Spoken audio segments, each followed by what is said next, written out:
Is social wellness, and whenever we get into one of these subjects, we always refer to the Global Wellness Institute because they are the prominent force in all fields of wellness, and they define social wellness as connecting and engaging with others and our communities in meaningful ways.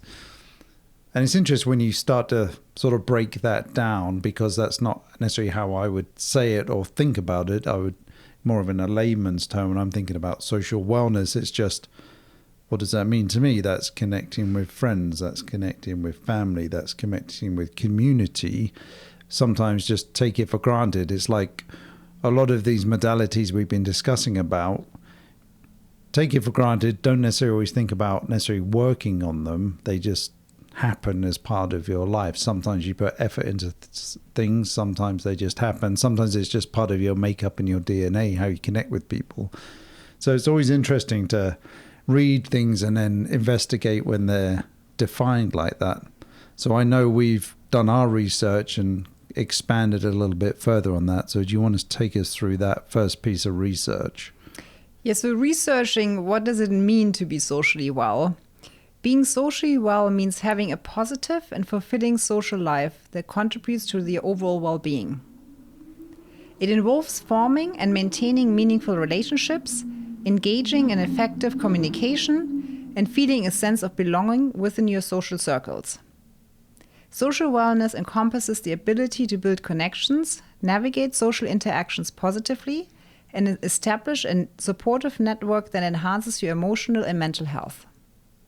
It doesn't necessarily mean having a large number of friends, but rather fostering quality relationships that contribute positively to your life. There's a lot to unpack there. It's interesting, isn't it? And there's many facets to it when you start to delve into it. And nurturing and working on, as we mentioned earlier, is really key to a lot of this. And one of the other key points to that, which is interesting, is it's not about the size of the group of friends that you have in your life. It's about the quality of those relationships and how it's definitely a two-way street, that you both can bring something to the relationship that helps and contributes in a positive way to our lives. So what we've done, and this is the theme of our recent podcast, is kind of break down areas into a bit more detail. So we picked out 10 points that we feel encompass social wellness, and there's a number of points within each of them, and part of that we sort of want to relay our own experiences within those. So number one is building and maintaining relationships, and there's a couple of bullet points here. Cultivate meaningful connections with friends, family, and colleagues. Actively invest time and effort into nurturing those connections, and foster trust through open communication and reliability. So for us, living now in America, we don't have any family here. Our families come to visit, yours more often than mine, as they live here part-time. So families are definitely more a big disconnect for us on a daily basis. So we rely on FaceTime to connect with our families. And I know during the pandemic, my younger sister had 2 kids, and we got to meet them over FaceTime, which is incredible for technology. Obviously sad that we couldn't see them in person for Leo was 2 and Oscar was almost 1 before we met them, but weirdly they recognized us, and we had an instant connection through the digital media that we were able to foster that relationship. So pretty fascinating now how technology can help us in those ways. Absolutely. The other point I wanted to touch on with that is you mentioned meaningful relationships. And I think it's really the key as well. Like you were saying, it's not really about having a huge group of people. Obviously, having a large network is really helpful. And I think it's helping us with being socially well. But having these key relationships that are meaningful, that are the ones that support us, that you can trust, that nurture us, that help us in good times and bad times. I think that's a real key when I think about social wellness and relationships. The other point was actively investing time. I think that's important too, because when we spend time with people that mean something to us, it's really about making that quality time as well. And then thinking about generally about relationships, any relationship really, if it's between us, like a married couple, between family members, team members, our clients, is really always about trust. I think that's really important. And then when we think about in the context of ourselves, it's really also important that we can trust ourselves, that we stick up to the things that we evaluate for ourselves that are important, and really don't lie to ourselves, because then ultimately we lose a bit of trust in ourselves, which means we can't love ourselves as much. We don't have enough self-confidence. So I think trust in any relationship is a really key part for the relationship to be healthy, to be growing, to be nurtured, and to be really supportive, and then leading to social wellness.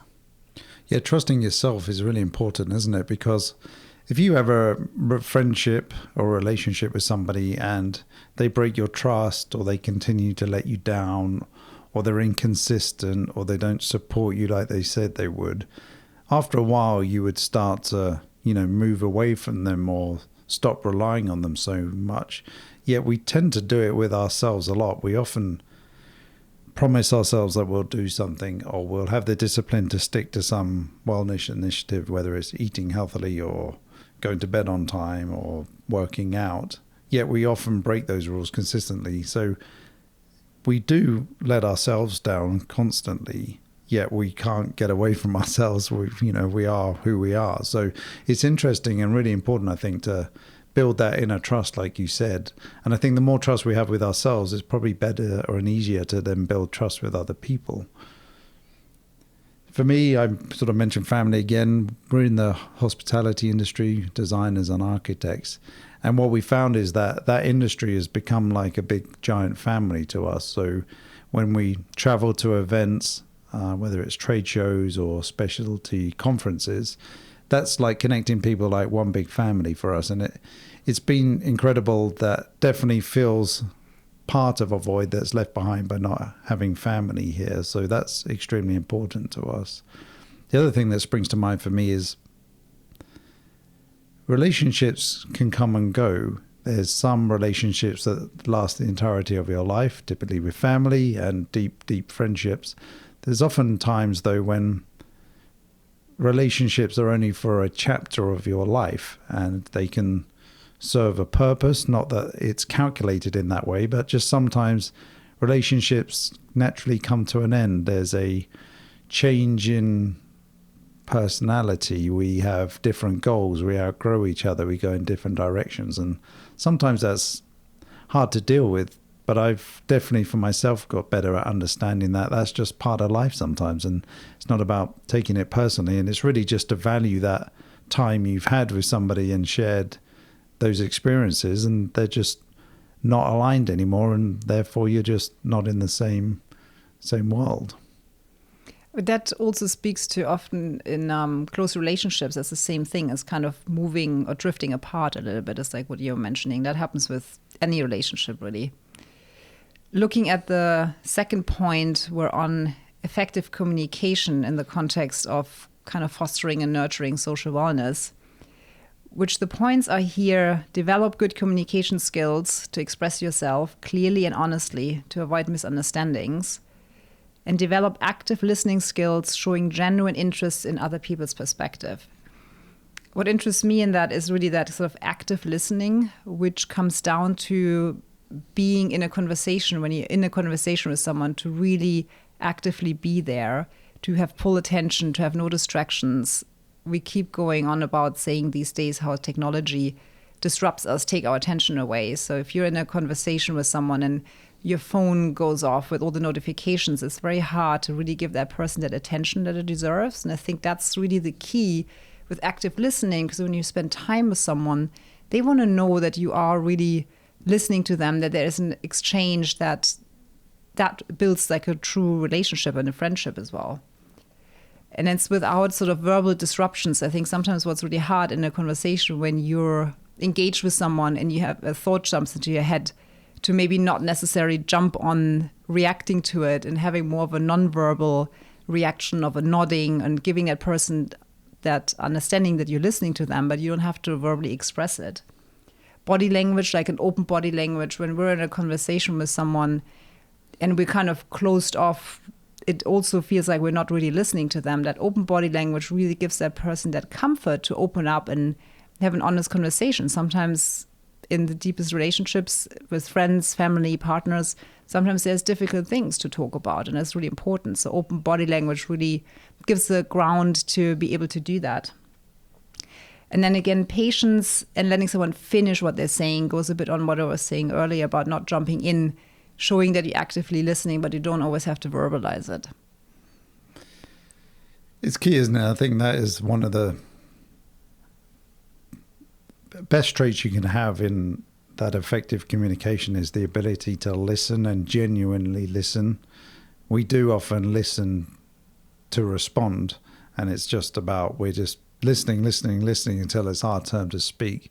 But if you can really take the time, listen to hear, and then take the time to respond in a genuine, meaningful way rather than it being your turn or trying to get your point across or trying to stand out in the group or however it may be. I think that is key. And I think it's hard in this fast-paced world, especially when we're trying to compare ourselves or stand out, like I said, from the crowd. It's hard, and people, they don't listen, and we're so distracted. There's so many times we sit in meetings. Sometimes we're presenting to clients, and there's just a lot of distraction going on. People are consumed, being bombarded by requests or information or disruption through phones and technology, that it's hard to present and garner somebody's attention for a long time. So yeah, it's hard. It's a hard world, and we see it when people are looking at you but they're not really listening. You can tell that their eyes and ears are really somewhere else, and you can tell also when somebody responds in a sort of slightly flat way that doesn't quite align with what you've just been saying. It's just a filler. So I think that is a skill set that really has to, and I have to do it because I'm like everybody. I've got a million things going on in my head, and something will distract me. Or even, I know when we're talking sometimes, you'll be saying something and it gets my brain going that I then go off into thought, thinking about what you've said, and then miss the second half of the sentence or the conversation. So I really have to zone in on you. Yeah, I mean, knowing you that well, I know exactly when that point happens. But I feel like your consciousness around that has become a lot better. I think the key thing with that is just knowing that these things is something we need to work on. It's like having that awareness. And that's then where we can actively make a change and be more aware of it. Yeah, being mindful is going back to some of the other pillars we've spoken about the last few weeks. It's just having that mindfulness, some of that just calming the brain down, the monkey mind that's going at 100 miles an hour. So number 3 is join social groups or do social activities.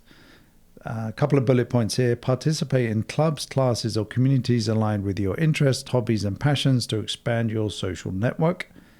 Participate regularly to establish a sense of belonging and a shared interest. Opportunities to meet new people. This is definitely a big one that resonates with me. I have always been somebody that has been part of sports clubs. I love playing sport, both for the competition and fitness, but as much of it for me was being part of a community of like-minded people. I played field hockey in the UK for 20 plus years and was part of an amazing establishment and club in my hometown, and built friendships, long-lasting, deep friendships with a whole range of different generations.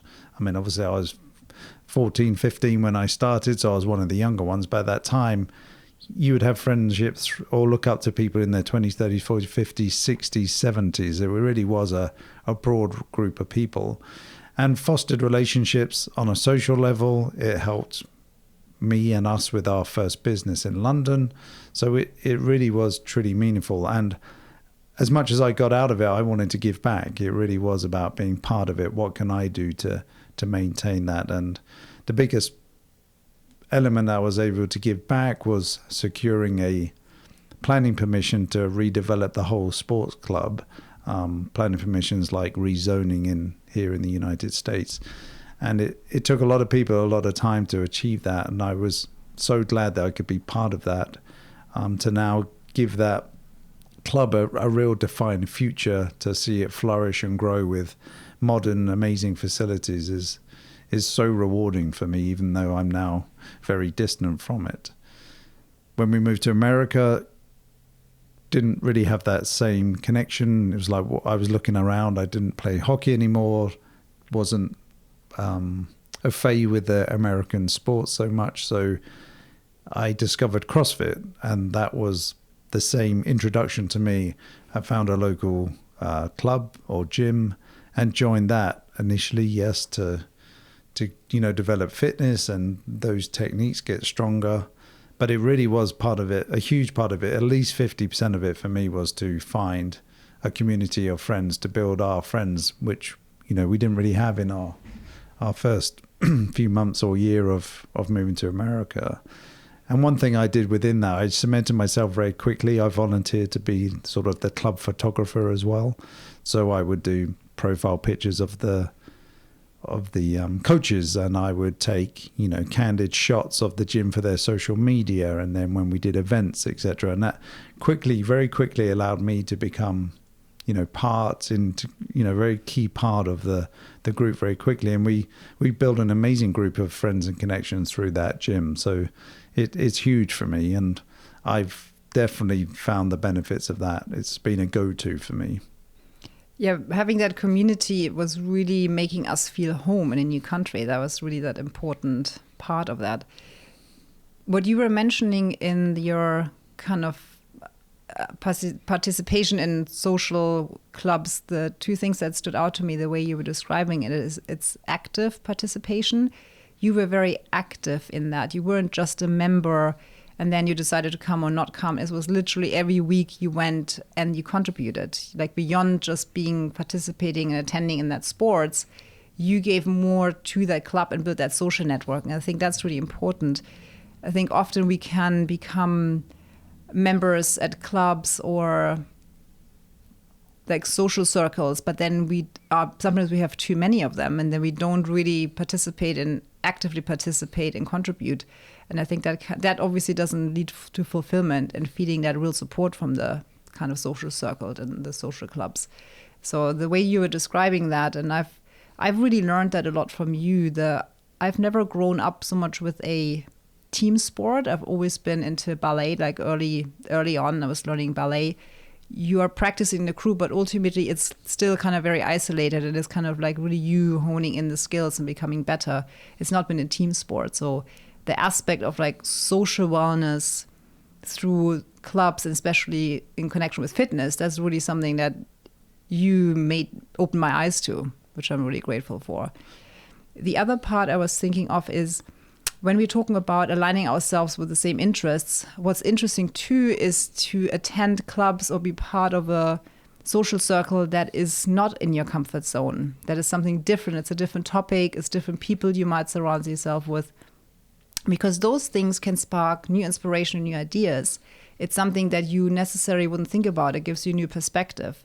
So I think especially when we talk about social wellness in business, I think that's a really important point, is to get out of the comfort zone, expose yourself to a topic that you're not really familiar with, and then really get new ideas and interests through that. Yes, very true. And I think that we're at that point now because our CrossFit gym closed down because of the owner moved away to a different state, which is a real shame for us. So now I know I've certainly been searching for like, what can I do next? What is next? I think part of this platform is that part of that for us as we start to build a community, certainly here locally, as we want to look to put on, say, live events within the Scottsdale community and start to build a network that way. And I am interested, and I don't know what it is yet, but pursuing something new. And like you said, out of your comfort zone. Maybe it's, I don't know, dancing or something. Your mum's always told us to take up dancing. So just trying something completely new. How about ecstatic dancing like we discussed last week in spiritual wellness? We can do it, yeah.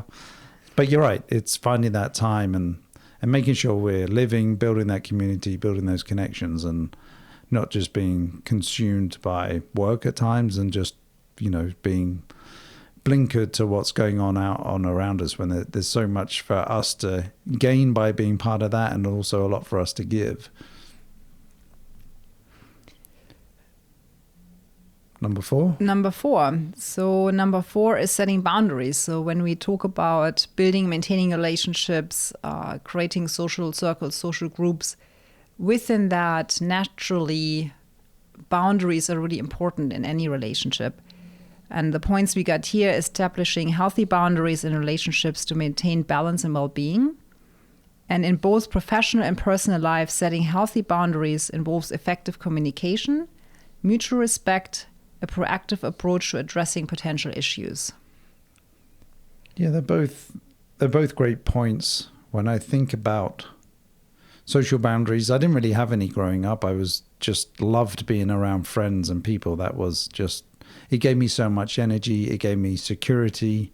It gave me a kind of love and connection. So I didn't really have any boundaries. It was just go, go, go, go, go. And then as you get older and you socialize, and that turns into, more of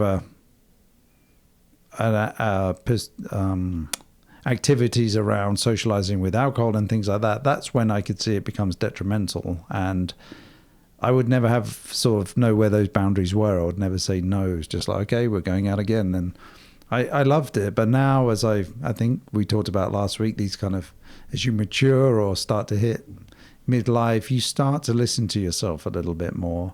And I know I'm perfectly happy to say, no, not tonight, and not worry that it's going to affect the relationship or be seen to be a party pooper or whatever it may be. It's like, no, I've got to do what's right for me. Still want to maintain that relationship, but just, like you said, being honest and, trusting that relationship, just to say, not tonight.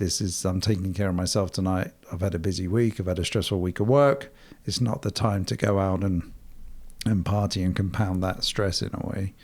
What about boundaries in our work relationships with clients, with team members? What have you kind of experienced in that? And what do you define as boundaries in that aspect? Boundaries, we've always, and it's in our handbook that we've, one thing is just communicating out of hours. We've always tried to maintain that.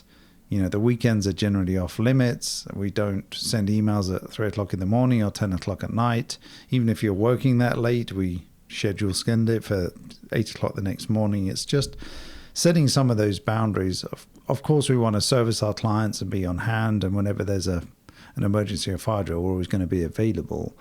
But just setting those boundaries, because it's important for us to be able to do our best work. We have to be able to detach from work and recharge and have a life outside of work. So I think it's really important. It's ultimately beneficial for our clients if we have that time to step away, recalibrate, recharge. And trust, open communication, all things we've just spoken about, is just saying that honestly. It's not detrimental to the project in the work any way. It doesn't mean that we're not working hard or we're being lazy or we're suddenly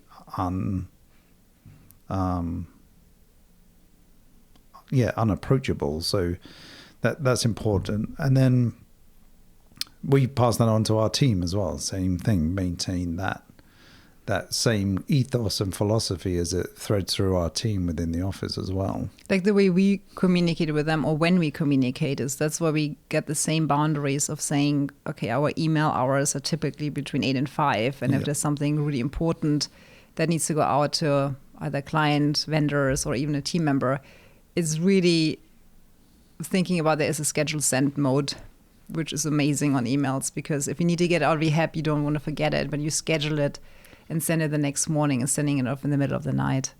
I think that's really important. It's obviously our own responsibility if we have notifications on our phone or not, or if we check our work emails. But I feel like that's another level of boundary to ourselves and to the team too, where that really helps, I feel like, not to get drowned into the flood of information and communication and being available 24/7 through technology.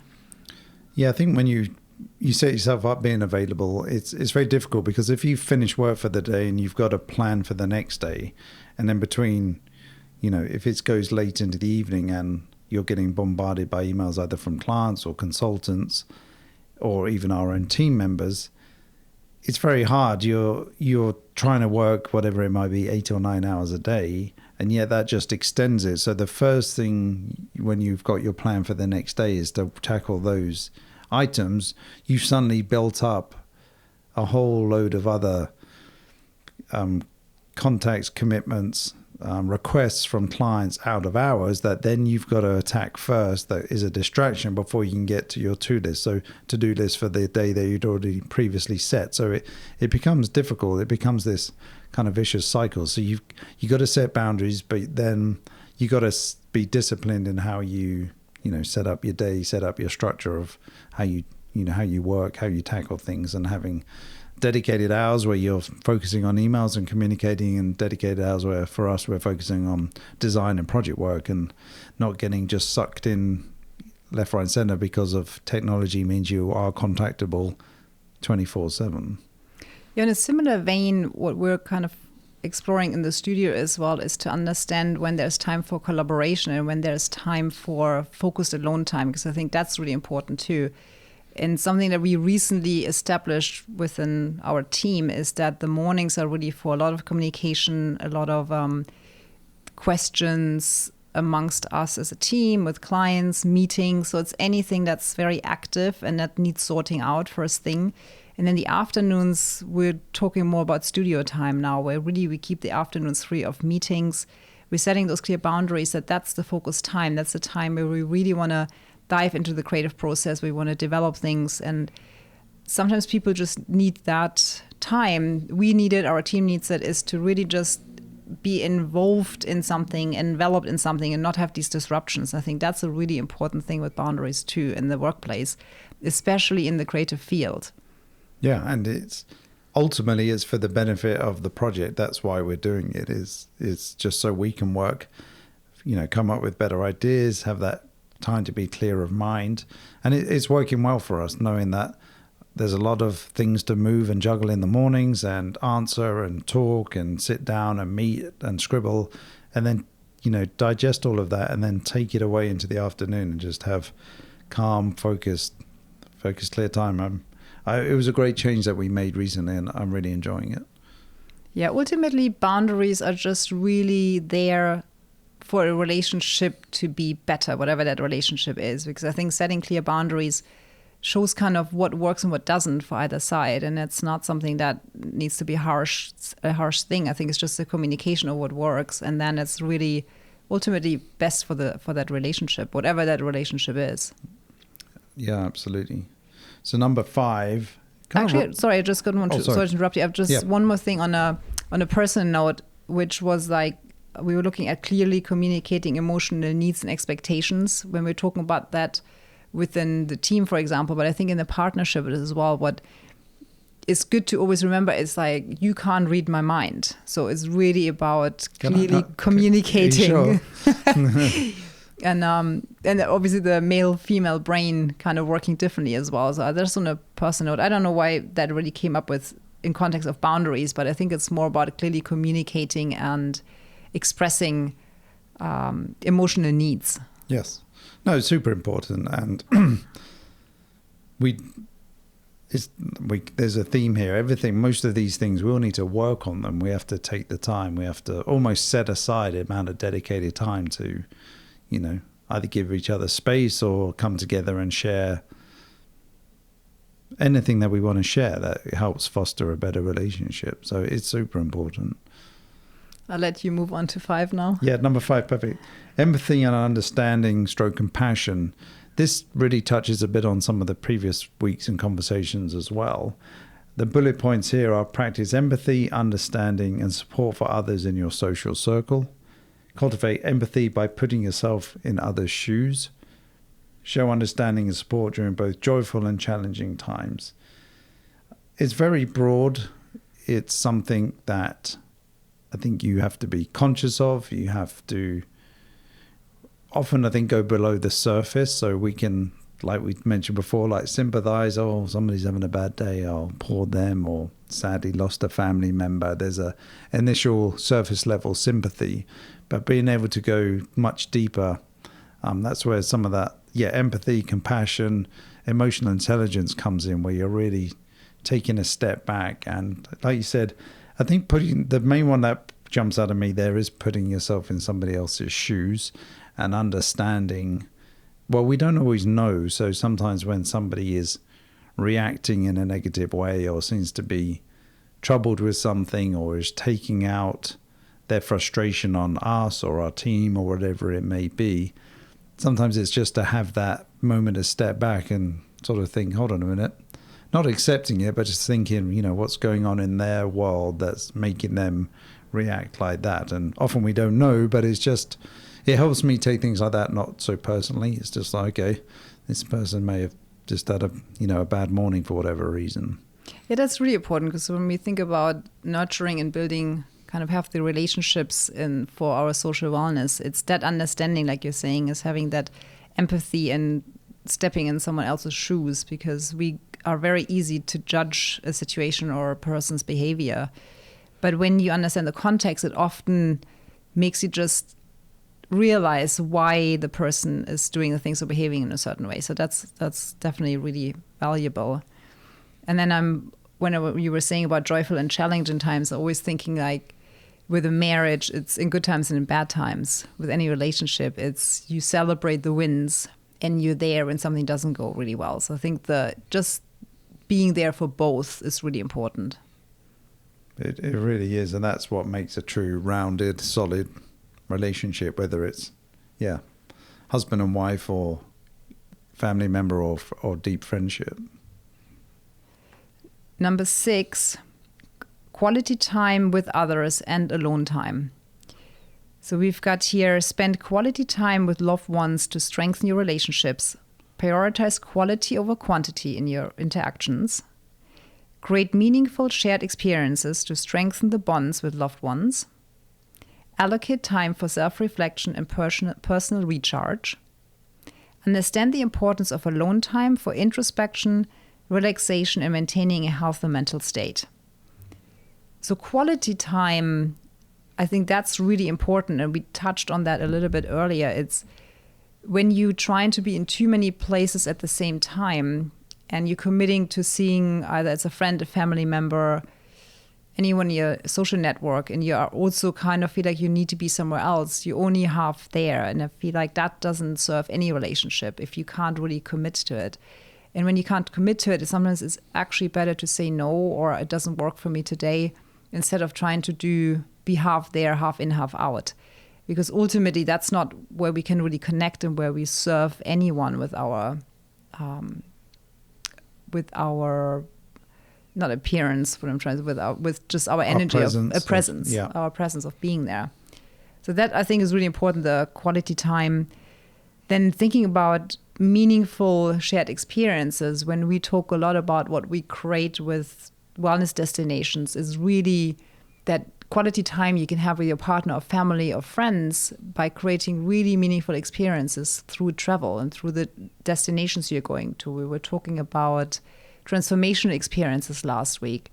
So these shared experiences together, that's really where relationships come closer together, where you talk for years about that experience, about that shared moment. And it's where the emotions come in, because that experience really evokes an emotion and you connect a lot with that emotion in your memory. And that's something actually last week when we spoke about doing the Temazcal in Mexico. One thing we didn't mention was that we did it with your sister and also your 80-year-old mum, which was phenomenal for her to take part of that.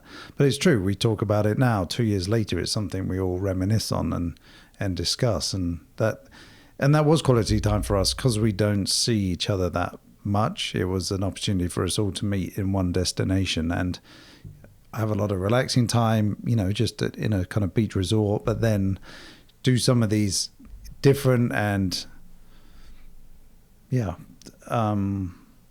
experiences that help us grow or challenge us. And as we discussed, they were challenging, but we grew from that. So it's super important. Talking of relationships, anything where you can bring generations together and have a real shared memory with any generation together, like you were saying, it was me, my sister, my older sister, my mom, and it was just really cool to share that.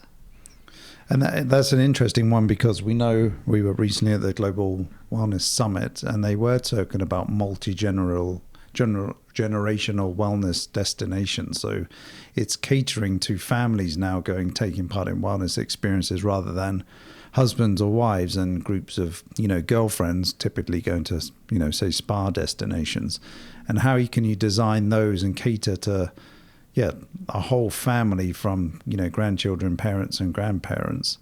It's fascinating. I know there's a big resurgence now of the old kind of style of public bathhouses, and that's one of those environments where it can cater to a whole generation that you can experience together. So there's definitely this shift to meaningful connection, and it's multi-generational.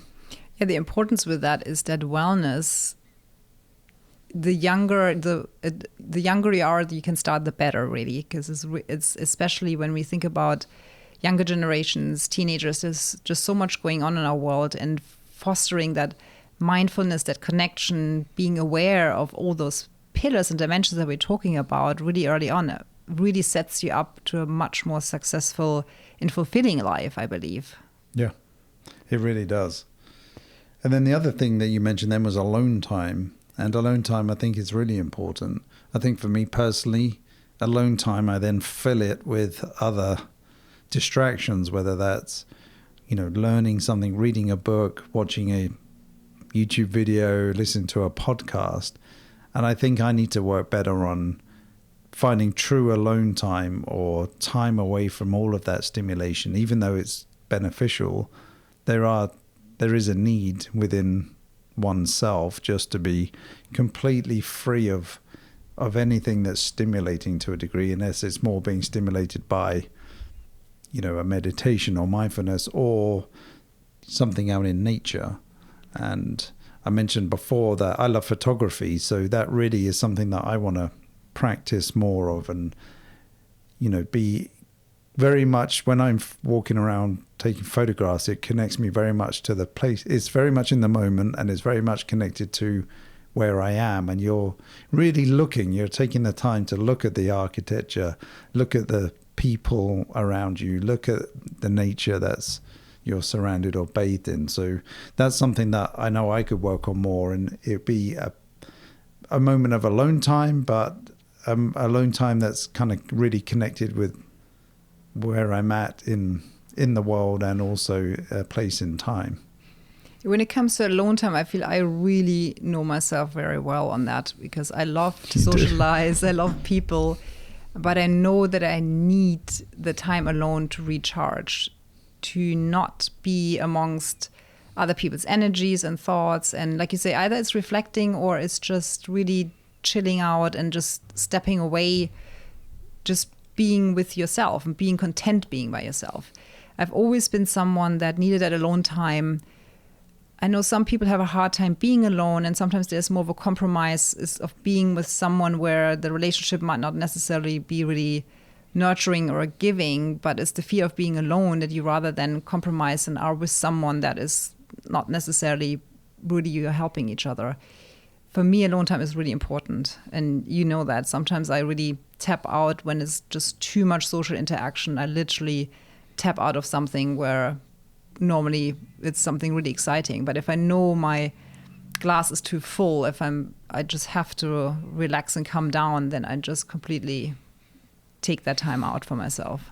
Yeah, you've definitely got a good understanding of yourself, and know where your thermometer is on that. I typically haven't, and I've always been somebody, like I mentioned, just really enjoyed being around other people. That's where I got my energy from, and wasn't as comfortable just being alone with my own thoughts, or kind of entertaining myself to a degree. So it's definitely, we're very different from that point of view, but I keep saying it's coming with age, of understanding that alone time is really, really important.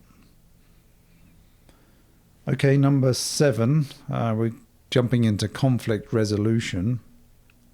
So we're saying learn constructive conflict resolution techniques, focus on finding solutions rather than dwelling on the problem, and approach conflicts with a willingness to understand different perspectives. The big thing I that jumps out to me when we were researching this and putting this together was around forgiveness. And I know I've had times where I've held on to a grudge or not wanting to forgive somebody as if in somehow it was punishing them. But what I've learned to understand is both through coaching and just sort of going through the process is that when you don't forgive somebody, it's really ultimately damaging yourself, because they may be completely oblivious to it. It may be somebody that you're not that close to and they've hurt you in some way in the past and they're just carrying on with their life. If you're holding on to that and not forgiving them, you are constantly damaging yourself. It's you who's getting angry. It's you who's internalizing it. It's you getting frustrated with them and the world or whatever it may be. So it's really important to forgive, but to forgive in order for yourself to move on and not carry that burden. It doesn't necessarily mean that you condoning what happened to you or what they did to you, but it's important for yourself to in order to be able to move on and not carry that baggage and cause yourself that damage, is what I understand for myself. And I think it's fairly universal. Obviously there's varying degrees of what somebody could have had done to them, and so I can't speak to that, but it's really important, forgiveness. On that note, one thing I want to share that we both experienced and got exposed to, I think, over the last year is a Hawaiian practice for forgiveness and healing. And that's really something that you can do when words are too much in a situation, or when everything's been said and words just keep digging deeper and deeper, or there is just no possibility to be face to face with that person and have that real conflict resolution face to face. It's kind of an energetic practice that's called Ho'oponopono. And it's a Hawaiian practice, like I mentioned, and it's really, first of all, recognizing your part in a situation as well. Because when we're talking about conflicts, there's always two sides to the story. No matter how thin you slice it, there's always two sides. There's always something, even when we feel there's a lot of injustice that's been done to us, there's always a part of us that has been part of that situation. So the idea of that practice is to, first of all, acknowledge that. And then it's like 4 sentences. It's like a little mantra that you repeat over and over. And it's, I'm sorry, please forgive me, I love you, thank you. And you repeat these sentences.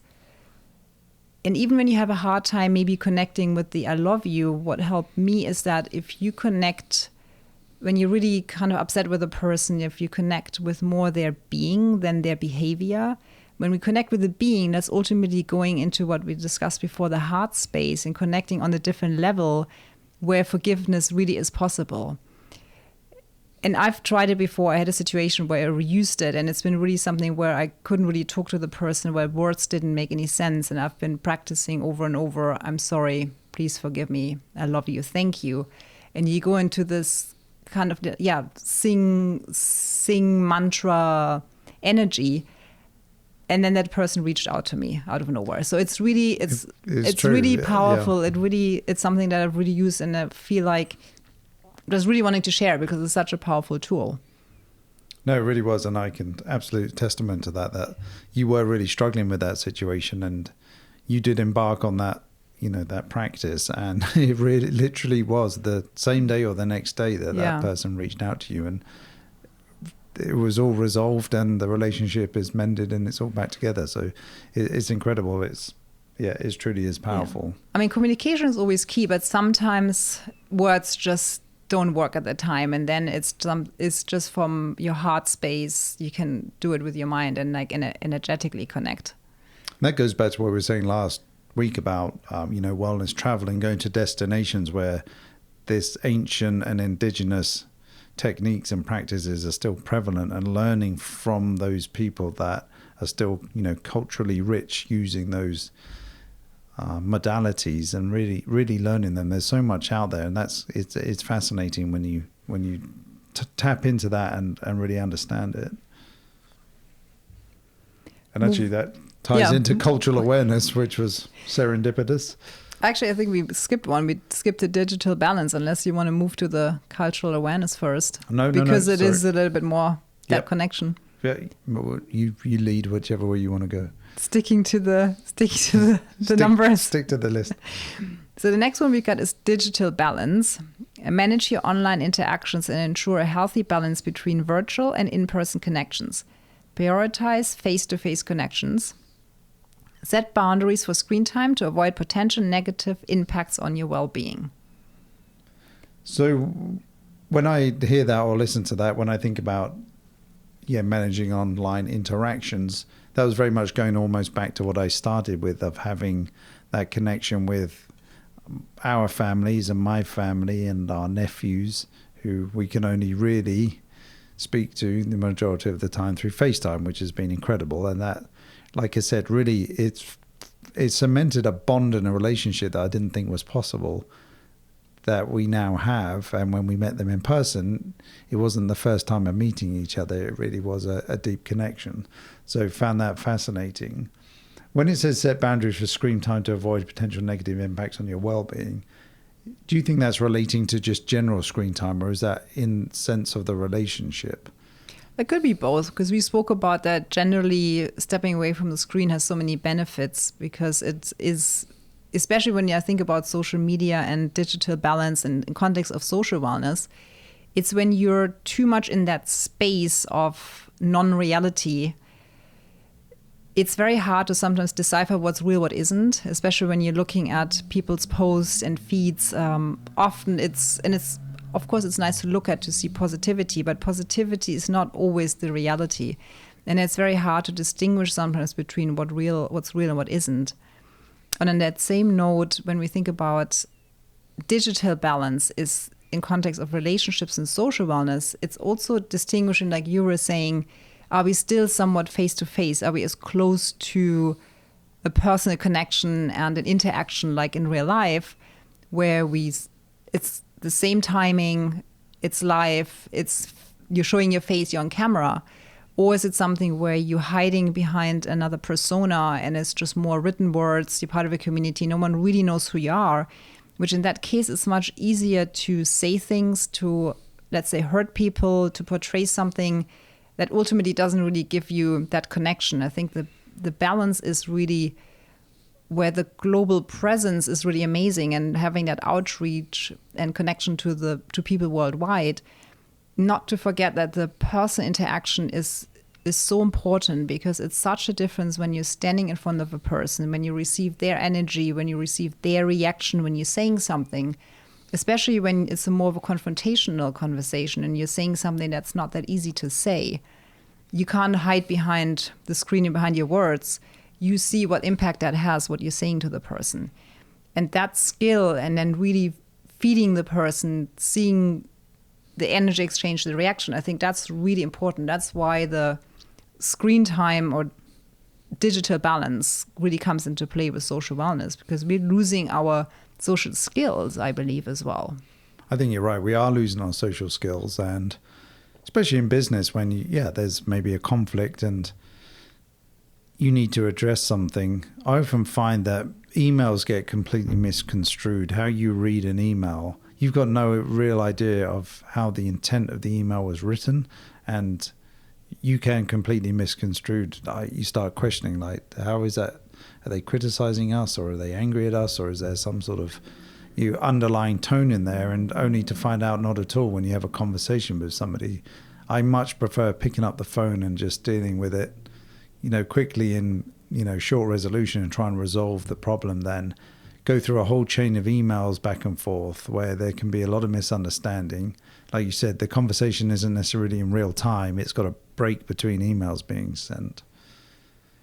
Going back to more on the social side, it's also very hard digitally to have social interactions that doesn't have some sort of digital element to it, whether you're meeting at somebody's house or you're going out for the evening, there isn't a TV on or a sports game on, or people aren't distracted and glued to their phones. It's very hard to have really deep, meaningful connections and conversations. You almost have to purposely say, we're going to go and do this, and this is the kind of rules of engagement. We are not going to be on our phones, and we're not going to be watching the ball game or whatever it might be. And we're really just going to catch up and chat. And I think that is a lost art. And I think, like you said, socially we're we're losing that skill set, and it's probably impacting the younger generation way more than it does us. Yeah, for sure. Yeah, for sure. Going now to number 9 that you were so excited about to dive into earlier, the cultural awareness. Educate yourself about different cultures, fostering understanding and appreciation of diversity. Embrace cultural sensitivity in your interactions and promoting inclusivity and respect.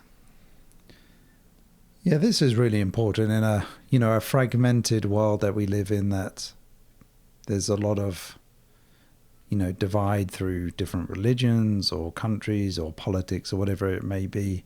I think we exist in a world where, growing up in Europe, myself in England and you in Germany, there was a lot of diversity where we lived. I, went to a school where there was every type of ethnic background represented. Just that was normal to me, and made friends of every background, which was fascinating.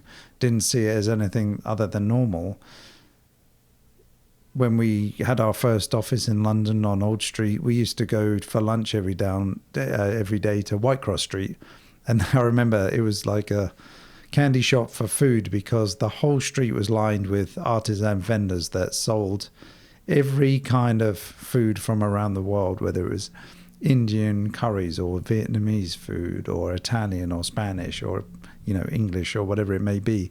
We had this amazing array of smells and choices every day for lunch, which wasn't great on the waistline, but it was it was amazing. And it was just that melting pot of different cultures coming together, people sharing through food, feeding people, which so important in so many cultures. So that was fascinating. And then when I think for us in the hospitality industry, hotels really, you're accepting guests from all over the world. So hosting people from different cultures is, super important to be able to understand those, how you deal with different people's needs, different people's backgrounds, having an understanding, or even when you don't have an understanding, going back to some of those things we said earlier, putting yourself in their shoes or just trying to understand where they may be coming from. And I think that's what we find fascinating about designing hospitality projects, whether it's hotels or restaurants or wellness destinations, is catering for all kinds of different variety of guests, whether we just mentioned earlier it's multi-generation or it's multicultural. And that's really exciting for us, exposing some people to a completely new experience that they may not experience in their own countries is amazing.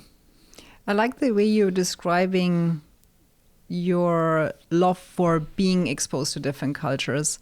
And I feel like that really connects us. When I think about being born and raised in Germany, my mom being German, my dad being North African, there's already kind of a double culture in me. Then having lived in Germany, moving to the States briefly, moving to England, meeting you there and living there for 7 years, being exposed to the English culture, then moving to the States, us having been here for 10 years, it's really fascinating to understand cultures. And I think it's really important when you're in a country, at least from my perspective, I think it's really important to expose yourself and also not compare, because it's just different cultures. It's just different ways of doing things. It's different ways of communicating.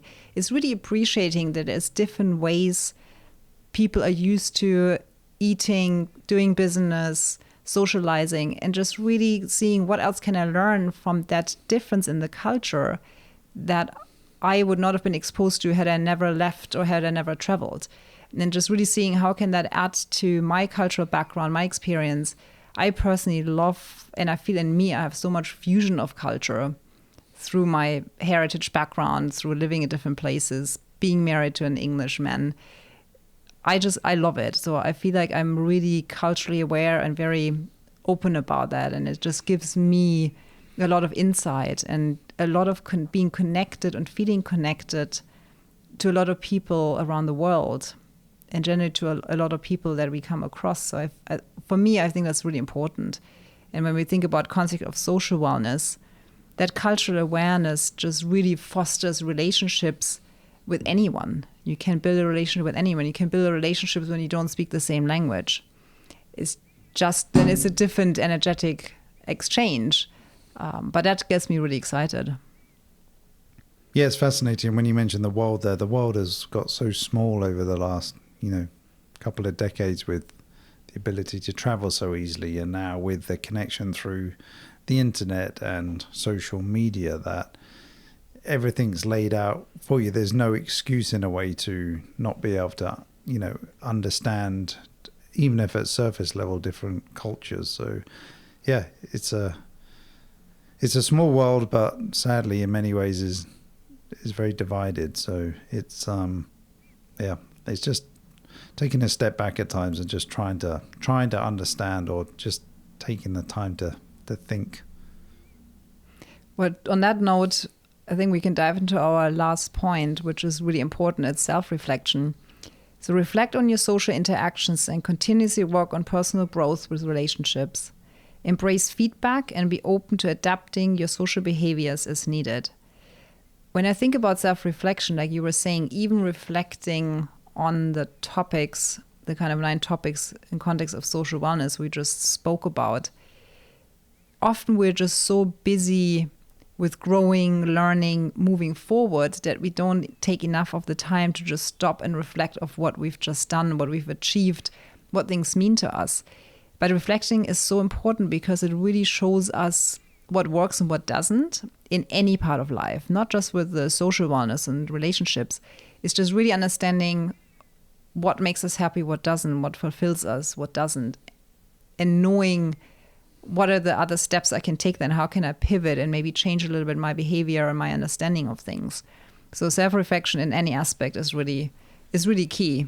And it's interesting in context of social wellness, just being aware of your social abilities and how you interact with people, and just maybe sometimes reflecting on if there might be times where you don't have as many people in your life, and you just reflecting on if there's something else that you're putting out there or you're doing that doesn't necessarily attract that many people to you. So that self-reflection is really, really powerful. Yeah, and like it, we mentioned here, it's working on things. It's a constant journey of getting better. It's growing, it's evolving, it's learning. It says here about, getting feedback, different interactions. Like we mentioned, we've grown up and lived in different parts of the world. We now live in the United States. That takes a different understanding of cultures, how to communicate with people. So there's skill sets that developed, having that empathy, compassion,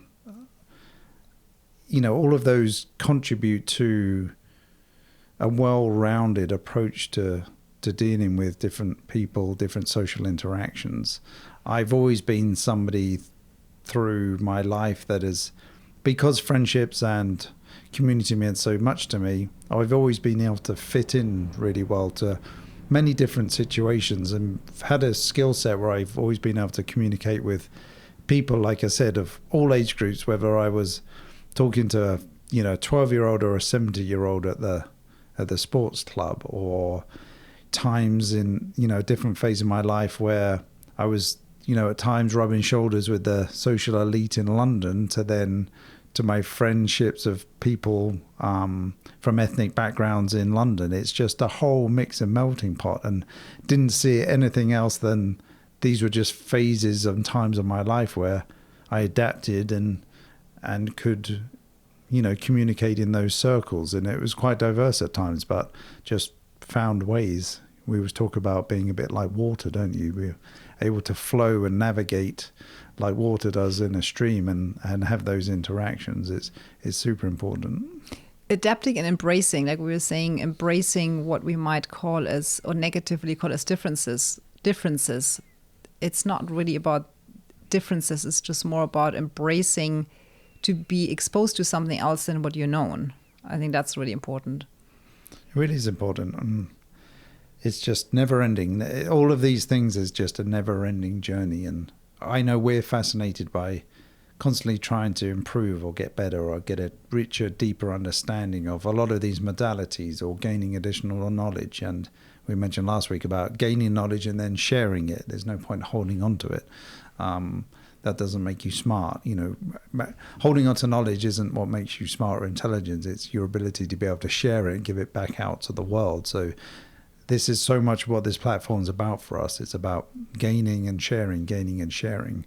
And I know we're super excited as we start to bring guests on in the new year to really, for us selfishly, we're going to be gaining knowledge from what they communicate with us, but looking forward to hearing what they've got to share with the broader community. It's very exciting. Yeah, I like to explore that social wellness today, because when we think about the word social, there's always things that jump into our head about being social, socializing, people, relationships, and everything we kind of spoke about is sort of, I think, in everyone's understanding in head, but to verbalize it, to really talk about the building and maintaining relationships, effective communication, joining social clubs and activities, setting boundaries within that, empathy and understanding for others, quality time versus alone time and the importance of both, conflict resolution before things get too strong, before things are too late, digital balance, really important in our times now, cultural awareness, and then the self-reflection, all of those. I don't think before I've ever really consciously thought about those aspects to the point of that. So for me, I feel this is a real awakening in a sense. It really is. And some of it's instinct, I think, isn't it? A lot of it's in our DNA, just naturally do some of these things. But as you research and start to dive into them, it really light bulb moment goes off at times. And you're like, okay, actually, I really need to work on this a little bit better, or I could get better at this. And that would make my life richer and more fulfilled.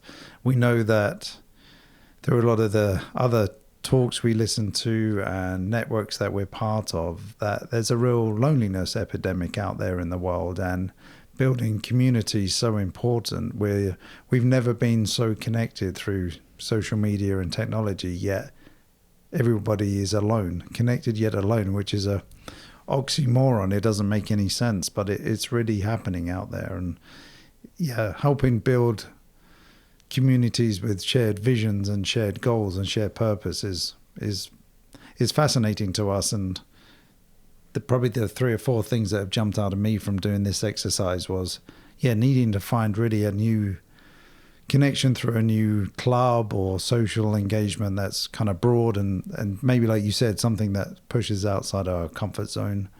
I know I need to manage my kind of digital connection and spend more time, like I said, maybe doing my photography, and then definitely listening to hear and not listening to respond, or just because there's so many other things going on that when I'm present, I'm not really present. I'm just there, but my mind is somewhere else. So I've got stuff to work on, which is exciting. We all do. That's why we're here. That's why we're sharing that journey.